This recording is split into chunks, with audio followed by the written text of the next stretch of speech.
Nasib miris dialami seorang bocah di Dusun 1 km 7 Desa Bamasko, Kecamatan Tuah Negeri, Kabupaten Musirawas. Hidup seorang diri bocah bernama Rian Syah itu pun harus kehilangan ponsel satu-satunya dan sandal miliknya.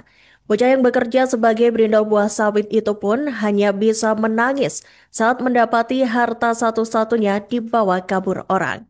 Informasi selengkapnya, Tribuners akan disampaikan oleh rekan jurnalis kami dari Sriwijaya Pos Eko Mustiawan. Silakan rekan Eko dengan laporan Anda. Baik, rekan Iraka dapat saya laporkan dari Kabupaten Musirawas. Di Kabupaten Musirawas ini beberapa hari terakhir ini dihebohkan atau viral kisah pilu datang dari seorang bocah yang ada di Dusun 1 km 7 Desa Bamasko, Kecamatan Tuah Negeri, Kabupaten Musirawas, Sumatera Selatan. Nah, kisah tersebut viral setelah diunggah oleh akun media sosial di Facebook dan telah dibagikan puluhan kali dan mendapat ratusan komentar dari warganet.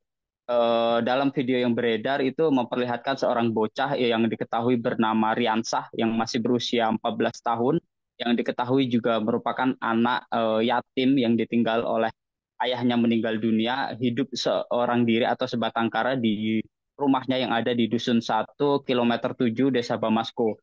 Kondisi Rian sangat memprihatinkan pada saat dikunjungi wartawan dengan rumah yang berdindingkan papan dan juga kondisinya sudah cukup memprihatinkan dan tidak layak huni karena memang kondisi rumah tersebut sudah cukup tua dan sedikit miring dan nyaris roboh. Nah, di rumah itulah Rian yang keseharian sebagai pencari brondol sawit yang berada di lahan sawit milik orang lain yang tak jauh dari rumahnya itu tinggal seorang diri. Nah, Rian sendiri sebenarnya masih memiliki seorang ibu, namun sang ibu kini telah menikah lagi dan berpindah rumah, dan sedangkan Rian ini masih bertahan seorang diri di rumahnya yang merupakan peninggalan almarhum ayahnya.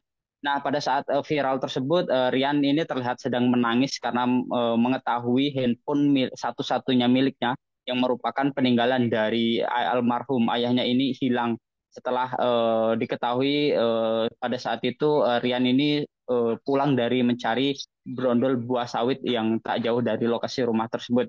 Nah, setelah viralnya kisah pilu dari yang dialami Rian yang hidup seorang diri di rumah yang nyaris roboh tersebut, kemudian banyak tanggapan dan juga masyarakat dari berbagai elemen, mulai dari pihak kepolisian, kemudian dari organisasi masyarakat juga datang untuk melihat kondisi Rian dan memberikan bantuan, baik bantuan sembako maupun lain sebagainya.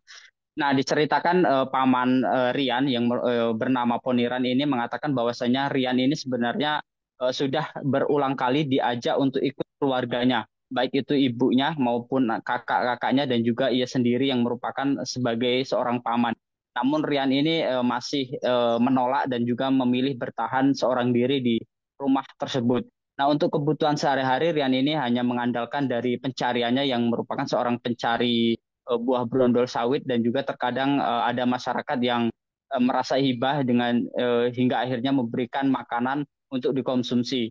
Namun selain itu juga untuk memenuhi atau mencukupi kebutuhan hidupnya, Rian ini yang kebetulan memiliki beberapa batang buah sawit yang bisa diandalkan pada saat panen, sehingga hasil dari penjualan buah sawit tersebut akan digunakannya untuk memenuhi kebutuhan mulai dari membeli beras, kemudian mengisi paket data dan juga mengisi token listrik.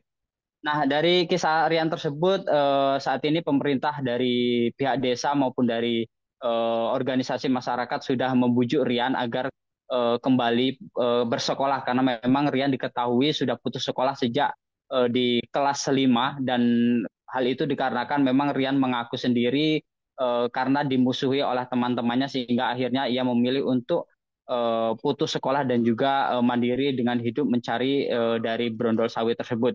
Nah, untuk saat ini sendiri berdasarkan informasi yang kami terima, kabar terbaru dari Riansah sendiri saat ini sudah diajak oleh salah satu kakaknya yang ada di masih satu kecamatan, yakni berbeda desa, yakni di Desa Beliti Jawa untuk hidup bersama. Sedangkan untuk rumahnya sendiri ini sudah diajukan agak ke pemerintah Kabupaten Mesir untuk mendapatkan bantuan bedah rumah. Demikian rekan Iraka. Baik, terima kasih rekan Eko Mustiawan atas laporan Anda dan selamat bertugas kembali. Dan Tribuners, jurnalis kami juga telah menghimpun keterangan dari pihak terkait dan berikut tayangannya untuk Anda. Nah, Kak, adik ini sudah lama tinggal di rumah ini, Pak? Kurang lebih setengah tahun. Setengah tahun nih, Pak. Iya. Kalau keluarganya masih ada, maksudnya ibunya tuh masih ada ya, Pak? Masih, ya? ya. Cuman bapaknya aja yang ini ya, Pak. Ya? Jadi tinggal di sini setelah bapaknya meninggal atau seperti apa? Nah, sewaktu itu kan bapaknya meninggal masih dia sama mamanya kan masih sini. Sesudah itu mamanya begini lagi, nah dia masih sempat sini kan mamanya itu kan. Nah, dan dia itu lagi. Download Tribun X sekarang, menghadirkan lokal menjadi Indonesia.